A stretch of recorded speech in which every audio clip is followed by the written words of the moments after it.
it's Brendan, and I've just pushed a few changes with some fixes to the Injective Hello World for EVM developers. So it's going to run in Gitpod, and so right now it's 6:18. I'm going to open it up in a new tab, and hopefully that will give me some good look at all of the time that I've taken to complete this.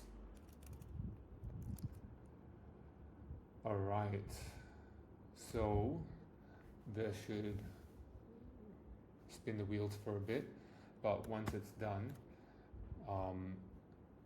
right, so I'm here, setup is completing, so it's doing its installation.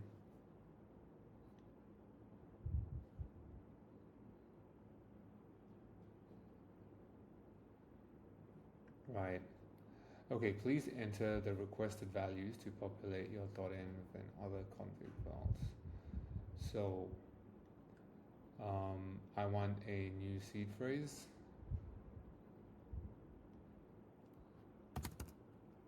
Gotta work out why it's doubling up those letters. And JSON RPC, let's use the default value. Alright, so I've got my seed phrase and my testnet URL with defaults. Okay, let's check out config.json. Alright, that looks okay. .env, that looks okay too. Excellent. Alright. Now what am I going to do? I guess I will run the compile step, /1. So it's saying compiler, it's going to run the compiler, npx hardhat compile. Now let's take a look at package.json, logs.json.txt, and you can see here the very first message for setup begin is hello world, and setup has ended. Now I have a script begin for the compiler step, so you can see that the logger is going on. So this is essentially what I'm doing, right? And I can jump to the line. All right, let's go ahead with that. All right, so compiler outputs. So I can see artifacts, build info, contracts. Aha, there we go. Right, so note to self, I could just insert a command here that opens up this counter.json file. Excellent. Okay, so compilation has been successful. I've got the EVM bytecode and all of that. Somewhere, yep, there we go. Alright, so I can close that. Now I will run this file and open that.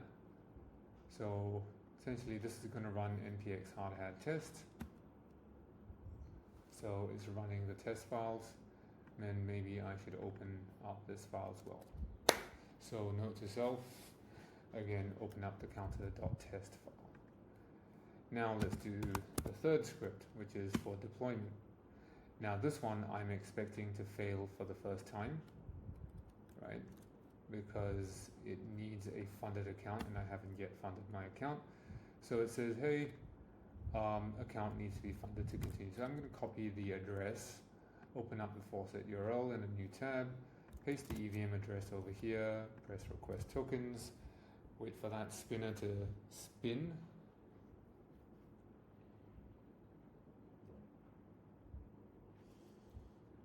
This could take a minute or so. The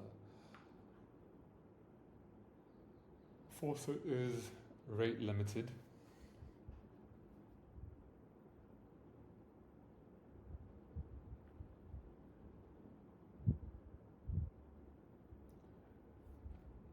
Idea to self, maybe I can put this fund account as step number 0, so 00-fund.js, and that will trigger me to do this. Right, so this is annoying. Please check your address later. So with this error message, I think your address should be a hyperlink. All right, so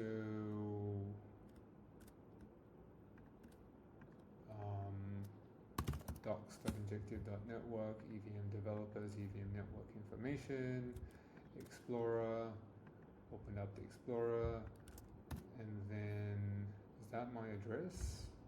Yeah, that's my address. Search for it.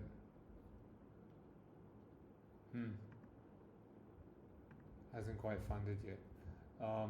Could be block card lagging, I'm not sure, so I'm going to rerun the deploy script now. Fund account. Okay, so the block explorer was indeed lagging. So you can see I've got 0 injective tokens here, but according to this I have 1 injective, like this is 10 to the power minus 18. Alright, so let's run the deployment script. So this is going to be a deploy transaction, and it is going to take a little bit longer because it's a fairly heavy transaction, but it looks like it has succeeded. Counter smart contract has been deployed to, so I have an address. Now deploy successful, and so I have an address. So let me open that link that's been pasted. So what I'm looking out for here is that contract details.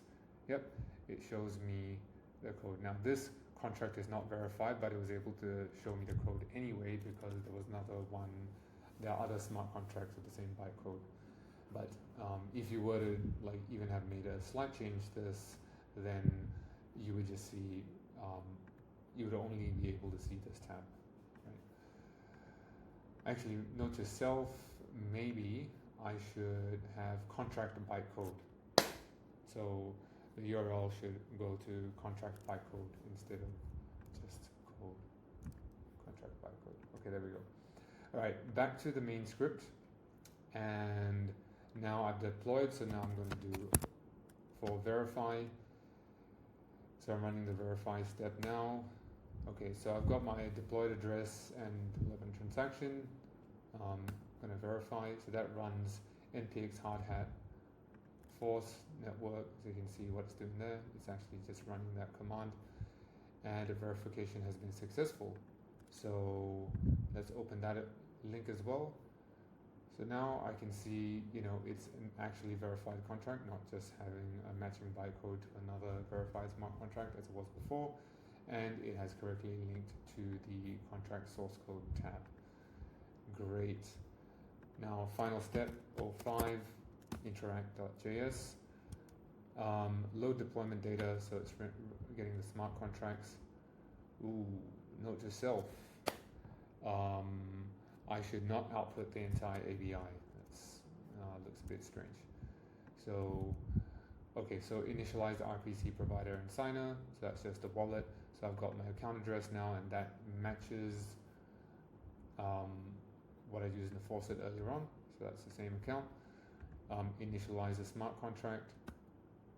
Okay, so what does that actually do?